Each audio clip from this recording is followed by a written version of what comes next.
6-year-old Azola Phaphu won the hearts of South Africans 2 years ago when his picture was captured mimicking public order policing during service delivery protests in Gugulethu in Cape Town.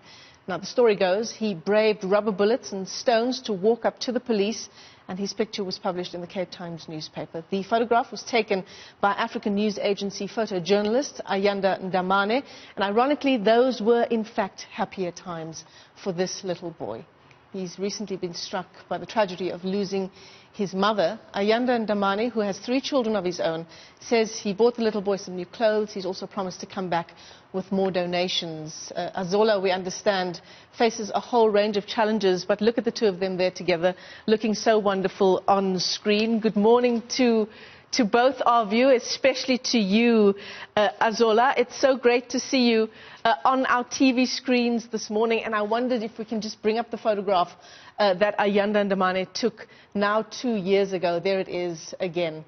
What a striking photograph, taken in 2018 at the height of service delivery protests in Gugulethu, as I've explained to you. Ayanda, you know, as a photographer and as a photojournalist, there are so many things that are happening at any given moment when you're covering a story, and sometimes you just need to be at the right place in the right moment with your camera ready.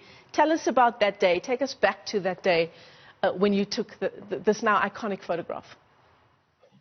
That day, it was 2 years back in March, there was unrest in Gugulethu, a very violent service delivery protest. So we went to Gugulethu. When we arrived there, it was chaotic. There was rubber bullets, there were stones flying around, and tires burning on the roads. Just a moment after the cops had fired rubber bullets, and then the residents dispersed, and they were regrouping again, I saw this young boy walking through the road, dodging all those stones, burning tires, with his plastic gun and a helmet.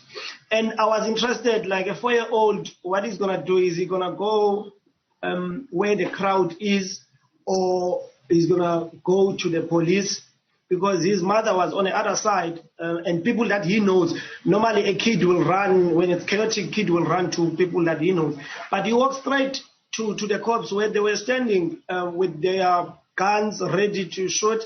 And then he went and sit next to them as a cop, as if he was saying, "What are you doing, guys?" And that the moment he crossed the road, I knew that's a picture. I was waiting for him to cross, maybe crying, looking for his mom, but I knew the picture was there. And now I forgot about the chaos and everything. I was concentrating on this boy with the helmet and the gun. And he just stood there as if, and the cops were like amazed. What is this young boy doing here? He was so brave. Then that caught my eye, and then I took that picture.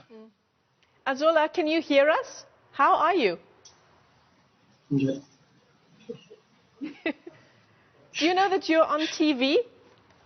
People are watching you around the country on TV, Azola? Yeah, it's a TV. How are you? How are you?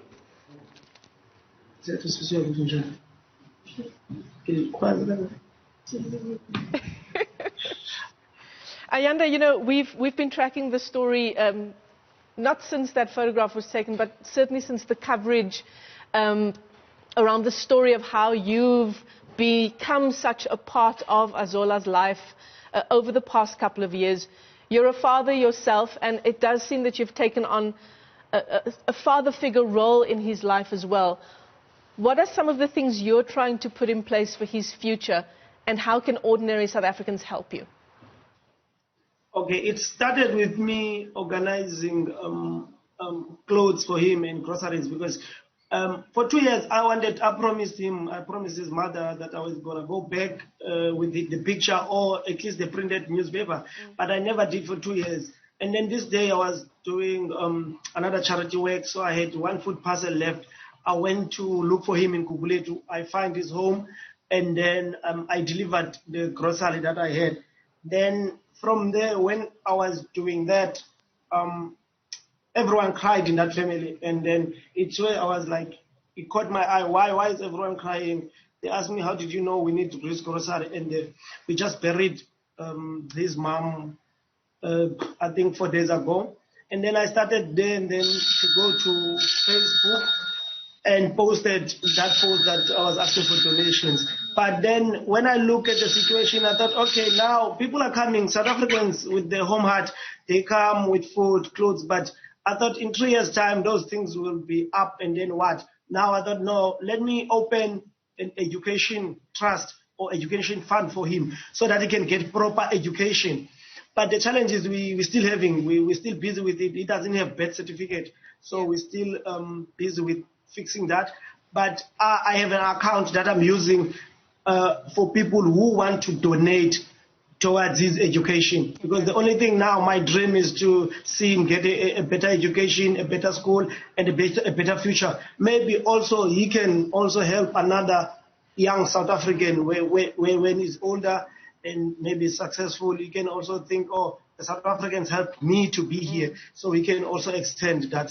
We're trying to plant a seed. Yeah. Well, thank you to you both for coming on. Azola, you look so wonderful. Thank you for coming on to the AM Report. It's really, really nice to see you. And Ayanda, to you too. Thank you so much for the incredible work that you continue to do as a photographer, capturing the scenes in South Africa's ever-changing landscape. And I think if you'd like to contribute in some way to that education policy that Ayanda Ndamane has set up for that little boy, Azola Phaphu, please do head on over to his social media pages. You can certainly find him on Facebook. That is Ayanda Ndamane.